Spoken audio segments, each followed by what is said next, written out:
ಆತ್ಮೀಯ H16 news ಅರ್ಥಾತ್ ಹೇ ಸಿದ್ದರಾಮಯ್ಯಗೆ ಸ್ವಾಗತ. ನಾನು ನಿಮ್ಮವ MI ಅಥವಾ ಮಲ್ಲಪ್ಪ ಜೋತಾವಾರ್. ಆತ್ಮೀಯರೇ,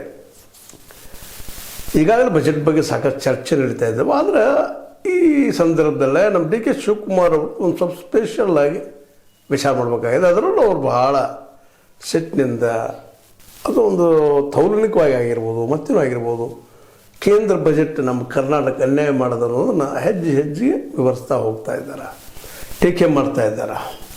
ಈ ಟೀಕೆಯನ್ನು ಗಮನಿಸಿದರೆ ನಿಜವಾಗಿಯೂ DKC ಅದರಲ್ಲಿ ಅನೇಕ ದೋಷಗಳನ್ನು ಏನು ಕೊಟ್ಟಿದ್ದಾರೆ ಕರ್ನಾಟಕಕ್ಕೆ, ಎಷ್ಟು ಪಾಲು ಕೊಟ್ಟರೆ ಇವರು ನಮಗೆ ಲಾಸ್ ಮಾಡಿದರು. ನೀರಾವರಿ ಕೊಟ್ಟಿಲ್ಲ, ಮತ್ತೊಂದಿಲ್ಲ, ಮನೆರಗ ಇರಲಿ, ಮತ್ತೊಂದು ಇರಲಿ, ಅದರಲ್ಲಿ ಸಹ ದುಡ್ಡು ಹೆಚ್ಚಿಗೆ ಹಾಕಿಲ್ಲ.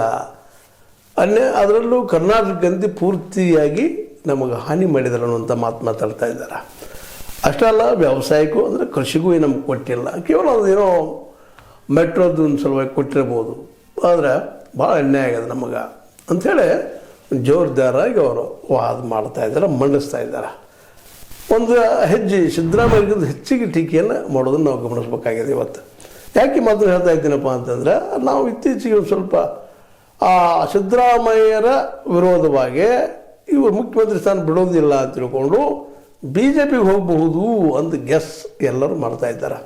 ಇಂಥ ಸಂದರ್ಭದಲ್ಲೇ ಕೇಂದ್ರದ ಬಜೆಟನ್ನು ಪೂರ್ತಿಯಾಗಿ ಟೀಕಾ ಮಾಡೋದು, ಅತ್ಯಂತ ಉಗ್ರವಾಗಿ ಟೀಕಾ ಮಾಡೋದು ನಮ್ಮ DK ಅವರು ಮಾಡೋದು ನೋಡಿದರೆ ನಿಜವಾಗಿ ಇವರು BJPಗೆ ಹೋಗ್ತಾರಾ ಅನ್ನುವಂಥ ಒಂದು ಸಂಶಯ ಹುಟ್ಟೋದ್ರ ಜೊತೆಗೆ ಇದೇ ಕಾಲಕ್ಕೆ ಕುಮಾರಸ್ವಾಮಿಗಳು ಸಾಕಷ್ಟು ಕೊಟ್ಟದ್ರಿ ನಮ್ಮ ಕೇಂದ್ರ ಸರ್ಕಾರ